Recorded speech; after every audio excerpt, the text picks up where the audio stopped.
wabarakatuh. Waalaikumsalam warahmatullahi wabarakatuh. Terima kasih sebelumnya Bapak Ibu sudah sempat hadir. Pertama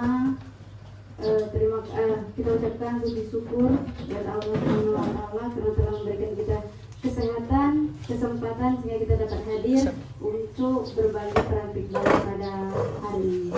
Dan tanpa pula kita kirimkan wajib salam kepada Muhammad SAW karena berkat beliaulah kita dapat melakukan teknologi dari zaman yang tidak kita ketahui seperti sekarang, sehingga kita dapat mengetahuinya lebih dekat dan lebih jelas. Yang terhormat Bapak Kepala Sekolah dan Ibu Kepala Sekolah dan Wakil Kepala Sekolah, Ibu dan Guru beserta staf SMP Negeri 9 Bengkulu Tengah. Untuk berbagi praktik baik hari ini, saya berbagi Bapak Ibu bukan untuk mengajarkan seperti yang disampaikan dengan Ibu Nulis tadi, tapi berbagi dari apa yang saya dapat gitu. Mungkin di sini juga ada sudah yang tahu, tapi ini yang saya dapatkan untuk diimbaskan kepada guru-guru dan rekan-rekan semuanya. Sebelum kita mulai, di sini ada tujuan kita jelas berbagi lagi juga ada 6 poin ya, ada konsep, pembelajaran sel, kolaborasi, kompetensi manajemen, awareness, dan kompetensi decision making. Bisa kita mulai Bapak Ibu? Agak tegang? Sudah makan siang? Sudah? Makan apa tadi, nasi atau bakso ya? Sudah semangat ya, sudah terisi casannya. Di sini sebelum kita mulai, boleh Bapak Ibu berdiri dulu karena tadi sudah makan. Kita kerangka lemak-lemaknya dulu. Di sini Bapak Ibu.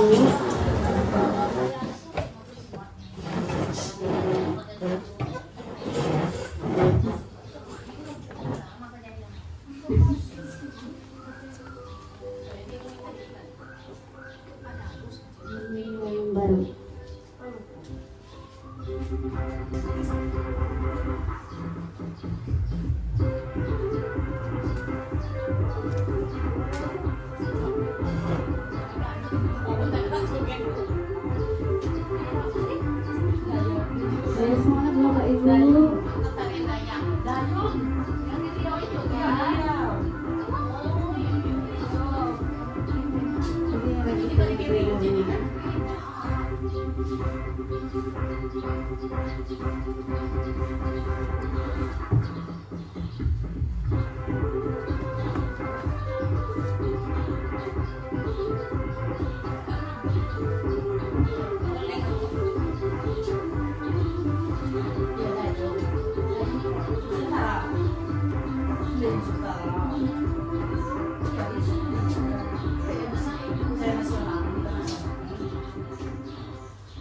Oke, terima kasih.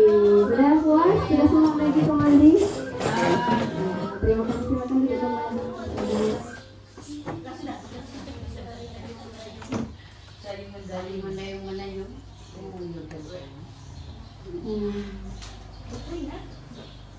Yang mengantuk semoga tidak mengantuk lagi karena sudah siang.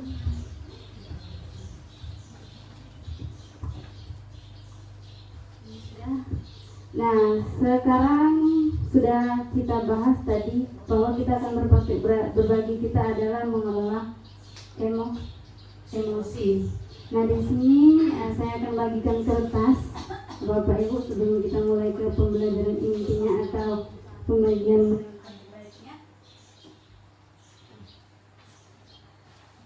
Apa itu emosi? Emo dan si Sosis.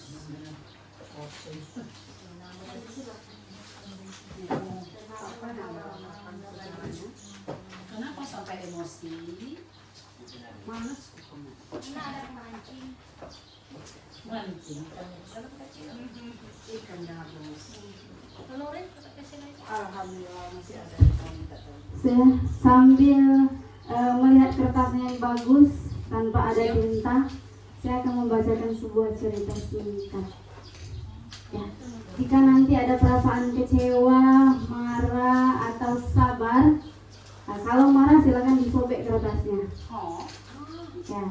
besar kecil boleh.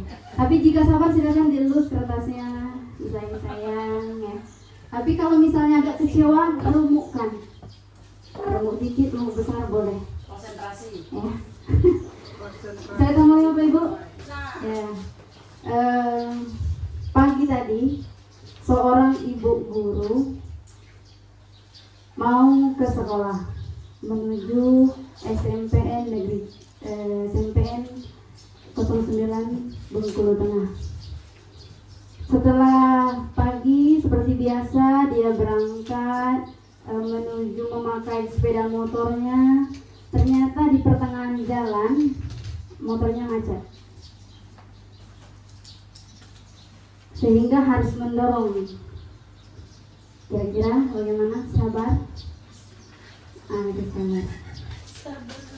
Setelah sampainya di sekolah, berapa menit sampai di sekolah, telah mendorong motor, tibalah di gerbang sekolah. Ternyata anak-anak kelasnya pada keluar.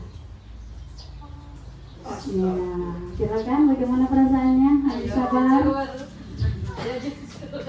Dilanjutkan setelah masuk, ibu guru tadi atau bapak guru tadi langsung terburu-buru memasuki ruang kelasnya karena melihat anak-anak sudah berkeliaran di luar.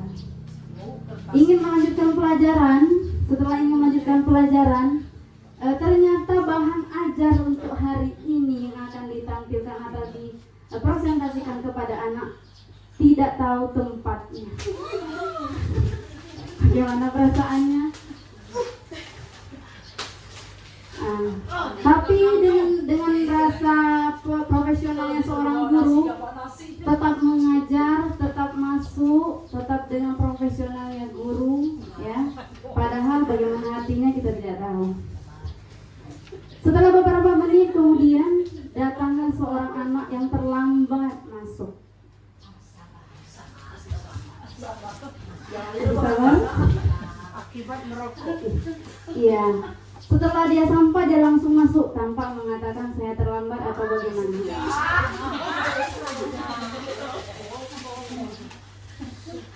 Kemudian tidak lama, sekitar berapa menit pelajaran ibu jelaskan di depan, ternyata ada anak tadi yang terlambat tidur di belakang. Bagaimana? Sabar? Marah? Ya. Kemudian apa yang dilakukan seorang guru itu? Menegur siswanya. Kira-kira bagaimana ibu guru menegurnya? Atau dengan nada yang bagus atau bagaimana? Atau marah? Emosi? Misalnya tingkat tinggi? Dia menegur anak itu kenapa sampai ketiduran. Belum sempat anak itu menjawab, datanglah seorang laki-laki dewasa ke dalam ruang kelas itu. Permisi Bu, dengan nada lembutnya, silakan masuk Pak. Ada apa? Saya ingin menyampaikan bahwa anak berinisial si A misalnya tadi terlambat masuk kelas karena orang tuanya di rumah sakit. Malam tadi sudah 2 malam dia menunggu orang tuanya di rumah sakit. Bagaimana dosanya? Panjang percakapan, singkat ceritanya.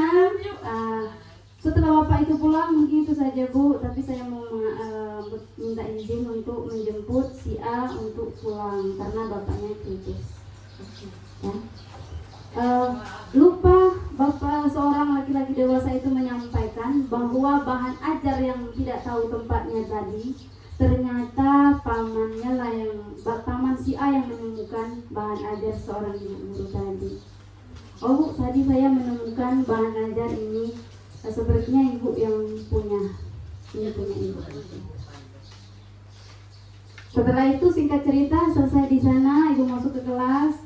Pamannya langsung membawa si A dengan izin dari guru tersebut. Selesai, sekian, terima kasih. Bagaimana kira-kira? Apa yang masih ada yang masih polos kertasnya? Ada.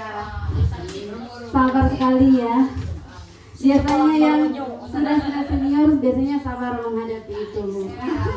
Yang ada labil biasanya orang-orang yang kalau sudah kerunyung, sudah cabai, berarti emosi sekali, Ceritanya pagi-pagi itu. atau memang sering merasakan hal demikian. Nah di sini muncul apa yang membuat emosi itu muncul, Bapak Ibu? Apa juga yang akan dilakukan saat itu? Ya.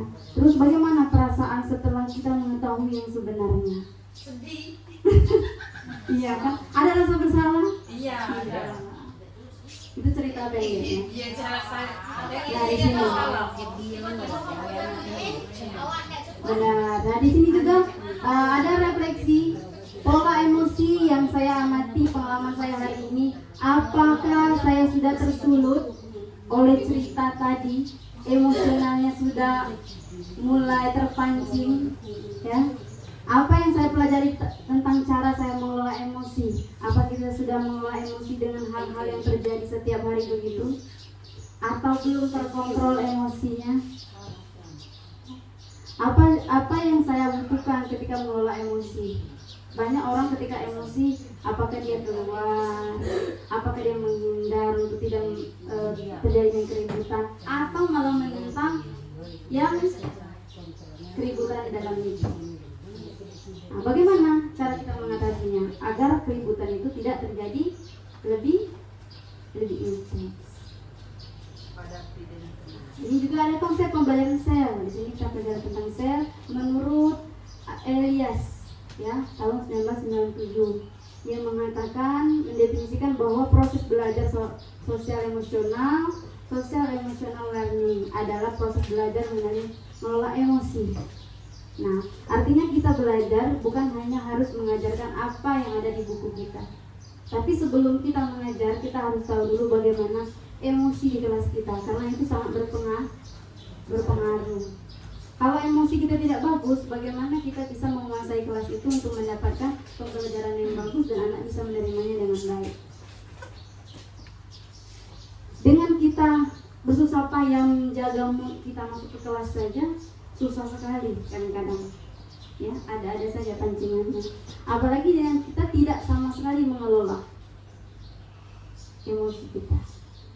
Dan dengan alasan kita langsung membuat keputusan yang tidak tepat, tidak ada rasanya empati, mentang-mentang di sekolah di rumah panas, tetangga panas misalnya, dibawa ke sekolah panas lagi, tambah panas misalnya, tidak ada salah dibuat salah misalnya, baik ke siapa saja.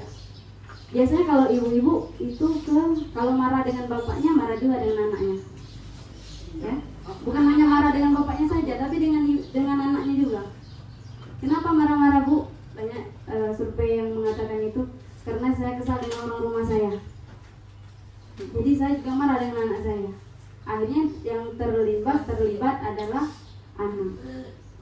Sama dengan kita di sekolah, yang terlibat adalah anak sekolah.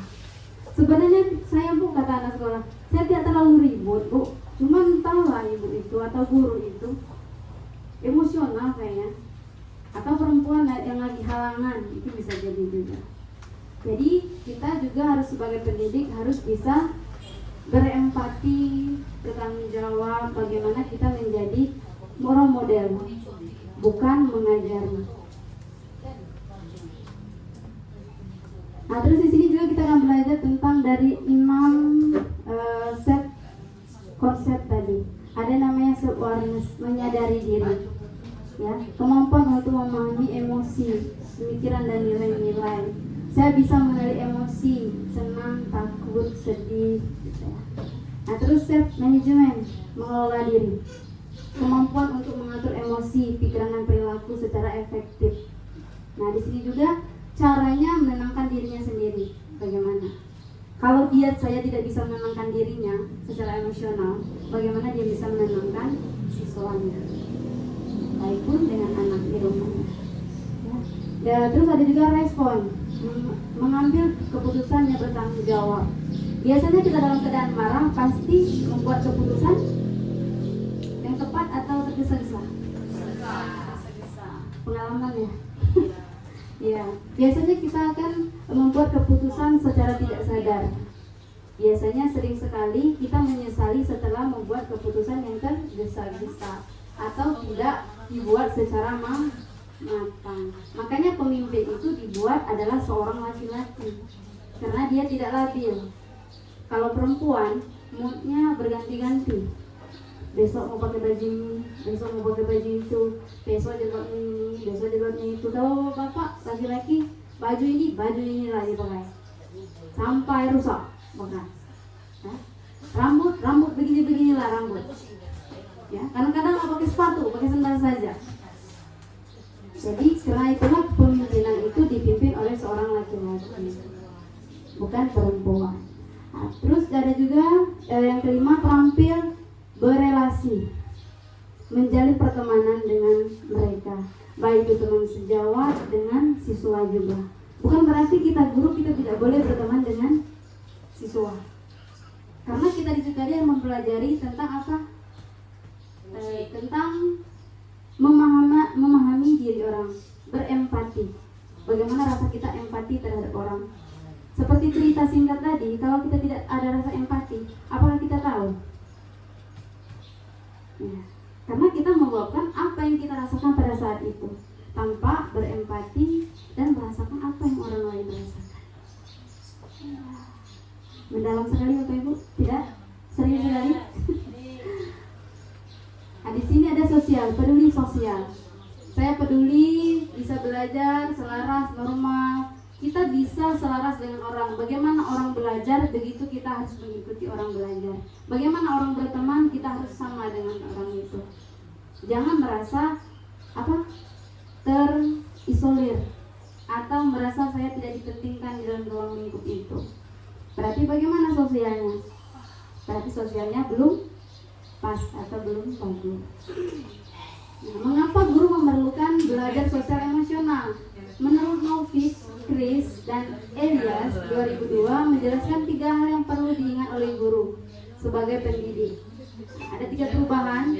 Yang pertama ada namanya kepedulian. Di mana kepedulian didasarkan pembelajaran selama belajar. Bagaimana pentingnya kita peduli dengan siswa. Kalau sakit, biasa ya Bapak Ibu, kalau kita, kenapa nak sakit? Nah, peduli. Pasti di SMP ini sudah ada rasa peduli. Kalau sakit kantor, ke UKS, atau balik minum obat, gitu ya. Nah, di sini juga ada lagi yang kedua, emosi mempengaruhi suasana belajar. Yang kita jelaskan tadi, bahwa emosi kita, mood kita tergantung dengan bagaimana hasil belajar kita. Kalau hasil mood kita bagus, pasti hasil belajarnya bagus. Tapi kalau dari rumah sudah merengut, sudah mencangut, manyun, ya pasti dalam ruang tidak pasti kondusif. Ditambah lagi kalau siswanya banyak, nah pening katanya. Nah, di sini juga yang ketiga adalah tujuan yang ingin dicapai pemecahan masalahnya, mengarahkan individu. Setelah kita peduli, mengarahkan emosi suasana belajar, kita akan mengarahkan individu atau siswa kita, murid kita, kepada emosinya sendiri. Kira-kira emosinya agak terganggu atau tidak bagus dalam kelas, silakan kita secara pribadi, bukan menegurnya seharusnya, menegurnya di depan teman-temannya. Karena apa? Mematikan mental anak secara langsung. Atau lagi melabelkan anak bahwa anak ini nakal. Ya, saya pribadi saja sering ya. Ini untuk pengingat kita saja. Jadi untuk dengan ini kita paham bahwa siapa saja tidak mau dilabelkan. Karena label itu lama, kalau semakin lama kita sering mengucapkan label itu, maka akan melekat. Karena kata orang, kata-kata adalah doa. Benar sekali. Nah, di sini yang kedua tadi EMG. Nah, di sini adalah menurut Mahatma Gandhi Institusi Dosen menjelaskan 4 komponen program pendidikan yang didasari oleh kerangka kerja, terbukti membangun situasi belajar yang positif katanya. Nah, ada lagi di sini empati. Lagi-lagi kita belajar empati. Bagaimana kita benar-benar merasakan di mana posisi kita, bagaimana posisi siswa kita. Kalau kita bisa sama-sama saling merasakan bagaimana orang lain, maka akan orang lain dengan sendirinya akan memahami diri kita.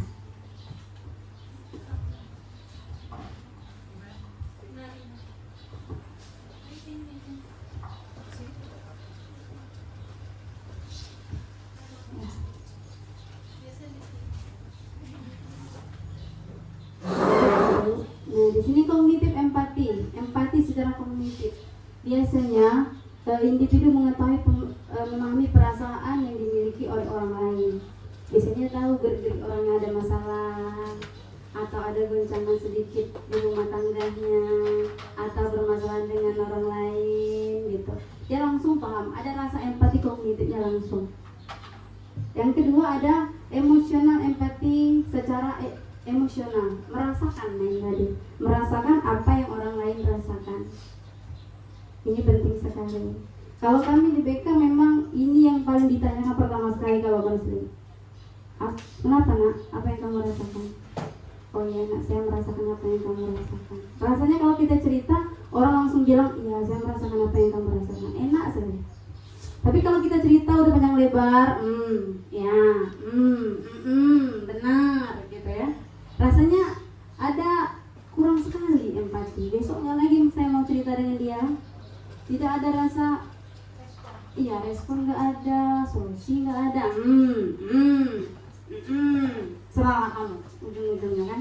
Jadi kita cerita tuh, aduh, percuma sekali gitu. Kadang-kadang kita curhat itu bukan hanya sekedar curhat, pasti kita pilih-pilih orangnya. Siapa orang-orang yang memang bisa menjaga rahasia gitu, bisa merasakan apa yang kita rasakan. Kalau kita di mana saja mau curhat, terbongkar rahasia. Yang terakhir ada empati secara perilaku. Nah, di sini respon langsung. Kalau anak itu menangis, misalnya, atau teman kita menangis bercerita, mari kita sama-sama sentuh. Apa? Kenapa? Apa dia butuh pelukan? Apa dia butuhnya rasa semangat, motivasi? Ini jarang sekali. Bahkan dengan orang tua kita saja rasanya jarang. Kenapa, Mak? Kenapa, Mak? Tidak. Malamnya pula demam tuh. Demam, Mak. Nah, kira-kira itu kan. Jadi perilaku individu kita secara, kalau kita sudah sering melakukan itu, maka itulah menjadi identitas kita. Itulah pribadi kita, terbentuk secara langsung karena kebiasaan. Mindfulness, kemampuan ini dapat ditunjukkan dengan perilaku meditasi atau menenangkan diri yang dianggap dapat mengurangi perilaku negatif. Di sini yang ini fokus pada napas dalam stabil merasakan hentak kaki. Biasanya kalau kita emosi, ya Allah nak, astagfirullahaladzim, pasti ada gerak kakinya atau tangannya genggam-genggam, ada respon. Kadang-kadang anak juga membalas, ya Allah bu, ngapo bu, ada juga macam itu. Tahapannya mungkin berdiri, ya duduk, kakinya menanjak, banyak hal. Atau lagi biasanya ibu tadi, tinju kamu nggak? Tinju memang di sini tinju. Jadi kalau anak-anak itu sering sudah tahu, oh berarti ini ibu tadi. Identitasnya juga sudah tahu, walaupun anak itu lupa nama gurunya. Tapi karena sudah tahu identitasnya, itu biasanya ibu tadi. Nah, di sini ada lagi set intention. Apa? Mengingat tujuan positif. Kita hari ini kalau tidak mau positif hari ini, apa yang kita lakukan? Berusahalah membuat seperti yang dia ada. Kalau Ibu Nari sampaikan dengan saya kemarin, kalau kamu lupa buat alarm gitu. Jadi hari ini berdering alarmnya, terus kamu ingat gitu.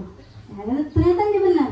Jadi kalau mau buat positif, hari ini jam ini saya bangun jam 5 pagi misalnya. Apa yang saya sampaikan?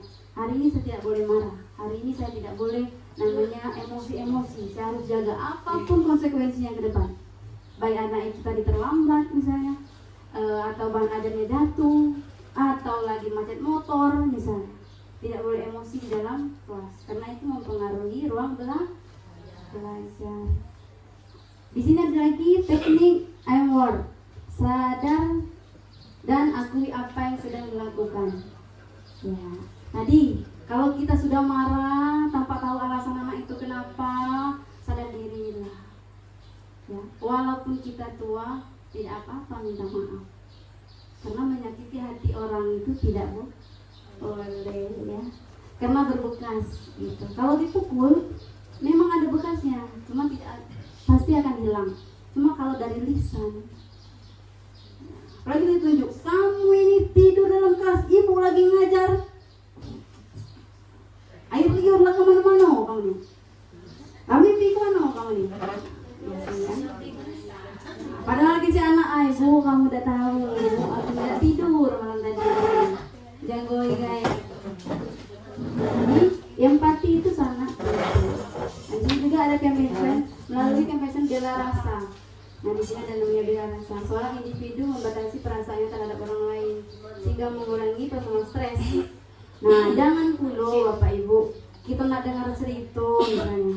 Bela ibu, siapa apa yang ada cerita bu? Bu aku merasakan apa yang kamu rasakan. Kita yang berada-ada air mata. Bela rasa, respon berlebihan. Sedang, ya katanya aku nak cerita, kamu pula yang lebih mengungkapkan isi hati, tidak selesai. Kalau orang cerita kita harus mendengarkan, tapi pada saat kita bercerita kita juga yang mendengarkan. Ya, kita harus paham bagaimana rasanya bela rasa. Jangan terlalu berlebihan, sangat-sangat saja. Nah, di sini juga ada kemampuan untuk menerima kondisi atau perasaan orang lain. Ya, misalnya seperti tadi, misalnya anak itu bilanglah anak itu bajunya kotor, dia jatuh misalnya, dia butuh namanya air atau apa. Nah, kita seharusnya seorang pendidik atau seorang guru, kita harus tidak boleh merasa marah atau jijik dengan anak itu. Silakan ambil airnya, dibantu apa yang dia butuhkan, karena dia masih anak-anak dan itu tanggung jawab kita. Kalau kita merasa jijik dengan anak kita, bagaimana dia mau berkembang? Kita juga tidak bisa mendekatkan dia secara empati, tidak bisa merasakan apa yang dia rasakan. Situ lah nak, bangun busuk nih, mandi, parfum. Merintah itu tidak harus dengan kalimat kasar, dengan kalimat lembut pun bisa. Nah di sini juga adalah bagian dari EMC 2 yang berfokus pada kemampuan untuk bertanya secara mendalam. Nah kalau kita sudah tertahu bagaimana perasaan orang itu, tariklah kesimpulan dia bercerita, kasih pendapat. Menurut saya bagaimana kalau kamu begini, itu menurut saya gitu. Kasih kesimpulan bagaimana dia ke depannya. Jadi dia itu ada bahan untuk koreksi, biar orang itu tidak stres sendiri. Ada temannya, buat temannya yang bisa membantu. Kalau orang tidak bisa bercerita, maka sering sekali kita temukan yang namanya meninggoy dunia, misalnya ya, kehilangan nyawa misalnya. Sering sekali, kenapa? Tidak ada tempat bercerita, sosialnya kurang. Iya, jadi tidak ada lagi tempat bercerita, ya sudah, berakhir saja hidup ini. Iya, singkat sekali.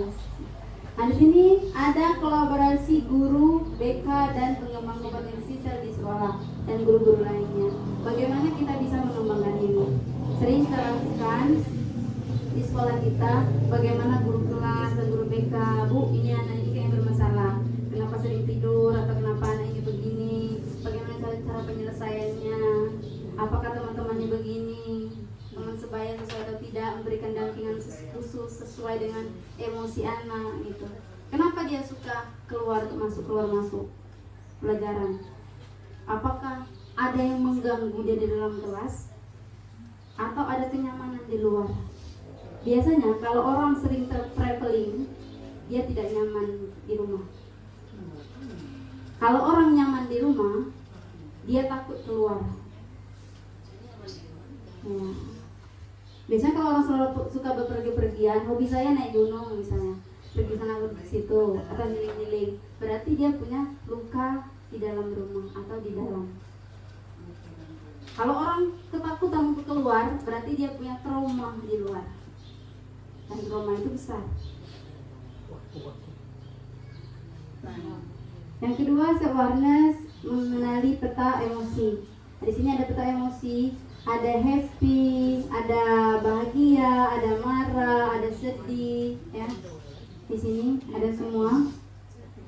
Nah demikian juga dengan emosi, kadang kita merasakan perasaan tidak enak tanpa tahu sebabnya. Sering itu ya. Kenapa ya saya hari ini kok tidak enak rasanya? Entah apa yang dirasakan. Itu artinya yang terganggu adalah emosi atau psikologi, psikis. Yang ketiga, mengendalikan diri dengan memahami otak kita. Ya, di sini kita anggap reptil ini, yang ada reptil, yang ada dinosaurus, itu adalah kendali kita. Limbik adalah otak yang bisa mengerjakan. Nah, jika otak reptil aktif, maka bagian otak yang lain akan shutdown, termasuk otak limbik yang berfungsi. Ketika kita marah, maka semuanya akan bergerak. Kita anggap saja marah itu adalah dinosaurus yang besar. Ketika dinosaurus itu bangun, maka semuanya akan hancur. Jika otak reptil itu kita simbolkan dengan dinosaurus, maka pada saat kita marah-marah, sebetulnya kita sedang dikendalikan oleh dinosaurus itu. Ya, agak serem. Ini ada videonya.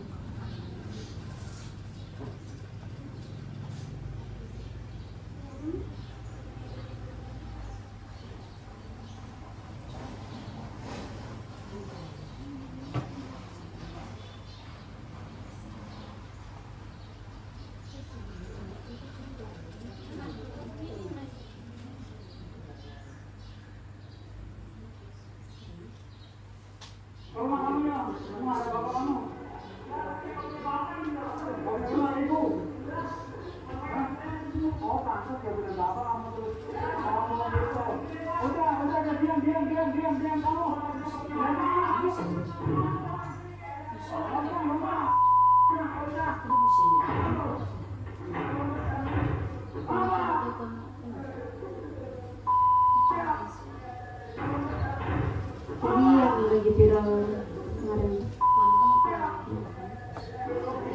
Jadi kita bisa simpulkan bahwa di sini dinosaurusnya sama-sama aktif. Jadi tidak ada yang mau mengalah. Jadi kalau sama-sama aktif, pasti ribut.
Dari dua video tadi, mana yang lebih bagus?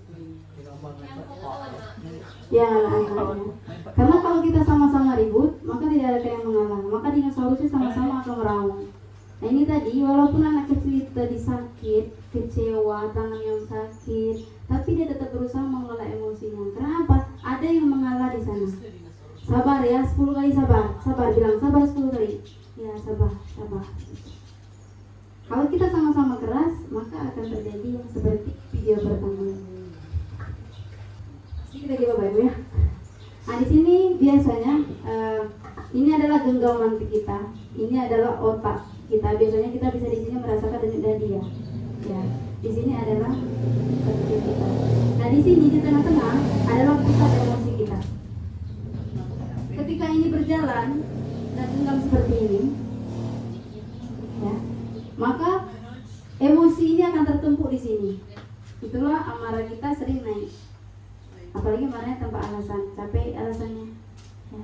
Ketika ini digenggam, maka emosi ini akan tergenggam, tidak bisa dilepaskan dengan emosi apapun juga. Tapi kalau ini sudah terbuka satu dua, apa itu tentang logikanya atau permasalahannya sudah terbuka satu, maka semuanya akan terbuka. Maka sering sekali kita menukul atau menepuk, ya, membuat secara fisik. Itu penjelasannya. Jari-jari yang melengkung menutupi ibu jari memiliki protes bagian otak yang lebih maju, bertanggung jawab, pemikirannya rasional, perencanaan, gitu. Makanya kalau kita emosi, kita genggam tangan kita, sabar, astagfirullahaladzim, ya, ya. Nah ini juga dalam kerangkanya, ini paling sederhana bisa dipraktekkan ke anak TK. Biasanya anak TK yang tantrum ya, nggak mau dia dilepas sama ibunya, ditinggal sama ibunya, nggak mau saya hari ini ditinggal, nggak mau saya hari ini main sama teman saya. Nah ini juga mengendalikan diri dengan rumus tanya, terima, amati, nikmati, yakini, aksi. Setelah apa aksi yang kita lakukan? Setelah kita melihat, apa yang akan kita lakukan? Respon. Di sini ada emosi, respon tadi, emosi jeda dulu. Kalau emosi berhenti dulu, duduk, minum. Apa yang kita lakukan kalau kita emosi? Ya, apakah keluar dulu, berjalan-jalan dulu, atau makan dulu? Ya. Baru tindakan. Tindakan apa yang kita lakukan? Ini ada roda pilihan. Di sini ada boleh salah satunya cara, apakah kita akan lari atau kita keluar atau kita ngetem dulu teman-teman kita, ngopi dulu misalnya, atau main game dulu. Ada salah satu caranya. Ini respon dulu. Nah, sini ada rumusnya. P kita anggap adalah bagaimana respon tadi, dan O ini adalah pro-nya. Kalau semuanya min tambah min, maka hasilnya min. Jadi dinosaurusnya bakal tetap ribut. Kalau misalnya yang dinosaurusnya min, sabarnya dinilai 5, ya, rumusnya 1 sampai 10. Kalau sabarnya 5, maka hasilnya pasti positif. Seperti yang kita lihat tadi dengan anak-anak. Itu hasilnya. Nah di sini terakhir merancang kelas bernuansa sel. Seperti kemarin ada praktik baik disampaikan Ibu Cinta, dengan menempel harusnya dengan ada hal-hal yang menarik agar anak bisa membaca. Tadi ada kertas, kalau masih ada Bapak Ibu, tolong 2 kelompok saja, ya, itu untuk aksi kita atau untuk bahan tugas kita. Buat yang kelompok 1, tolong buat roda emosinya. Kelompok 2 papan cuaca emosi. Gitu saja. Boleh searching di Google. Seperti contoh di bawah ini.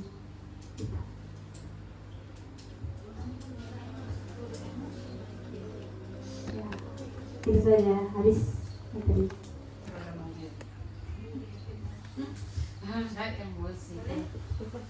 Assalamualaikum warahmatullahi wabarakatuh.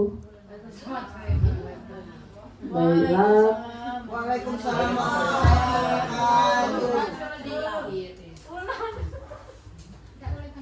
Assalamualaikum warahmatullahi wabarakatuh. Baik, kami dari kelompok 1 akan mempresentasikan yang diberi oleh Ibu Suhada tadi berkenaan dengan membuat roda emosi. Ternyata ada roda emosi ya. Baik, di sini roda emosi ini mulai pertama kita harus mengendalikan diri supaya emosi itu tidak keluarkan. Ya, keluar. Berarti pertama kita harus bergembira. Lanjutnya senang. Terus bahagia, dan bisa juga sedih. Itu juga menghilangkan rasa emosi. Karena sedih lebih baik diam. Selanjutnya ada rasa takut. Karena takut akhirnya diam juga, dan ngantuk. Ngantuk juga jelas ini positif menghilangkan rasa emosi yang sangat besar. Ngantuk, ya. Berarti ini menurut kami kelompok 1 kemungkinan, kalau boleh nanti ada masukan, berarti kita harus bergembira, senang, membawa diri kita dengan senang, ya. Terus bersukacita. Selanjutnya tidak sedih, dan ada rasa takut, marah, dan ngantuk. Ini adalah termasuk roda di emosi. Kalau kita gembira, gimana bentuk emosi pada saat bergembira? Berarti keluarnya rasa dan perasaan. Tapi jangan menganggap berarti ibu syuhada emosi ini bukan hal yang buruk saja berarti ya. Mungkin emosi ini juga bisa diluapkan perasaan bahwa ada juga rasa senangnya. Rasa itu saja, yaitu dari kelompok kami ini merupakan roda emosi menurut kami. Bukan mama. Assalamualaikum warahmatullahi wabarakatuh.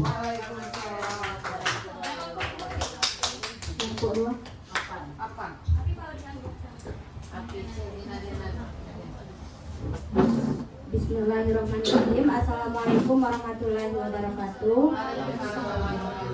Terima kasih atas kesempatannya Bapak Ibu. Jadi berhubungan tadi banyak yang mencari dan mendownload roda emosi. Jadi saya terpikir untuk mencari papan cuaca. Jadi di sini saya menemukan di Google, kalau dilihat dari gambar awan-awannya saya merasa lucu dan imun-imun ini Bapak Ibu. Jadi saya termotivasi untuk menggambar sendiri, entah pemirip atau tidak, yang pastinya ini belum berwarna. Nah dari gambar itu saya lihat dari muka sedih dia bercucuran air mata. Berarti itu perasaannya sudah benar-benar sakit dan benar-benar sedih, mungkin sudah mendalam. Terus ada yang tanda lampu, mungkin dia kepikiran punya ide.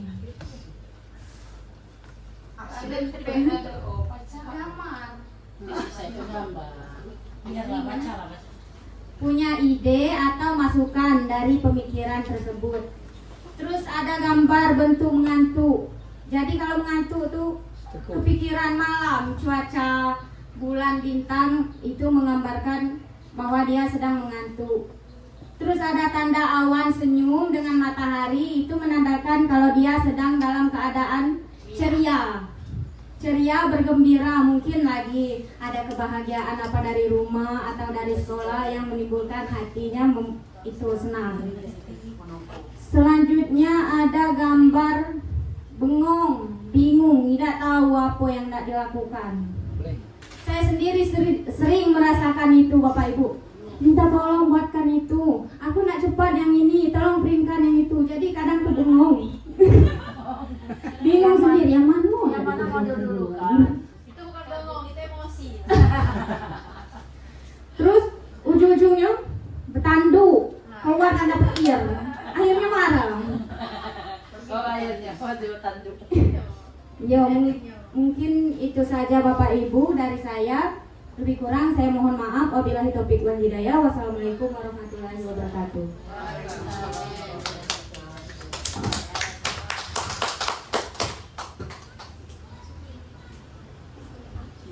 Baik, terima kasih sudah disampaikan tentang emosi-emosinya.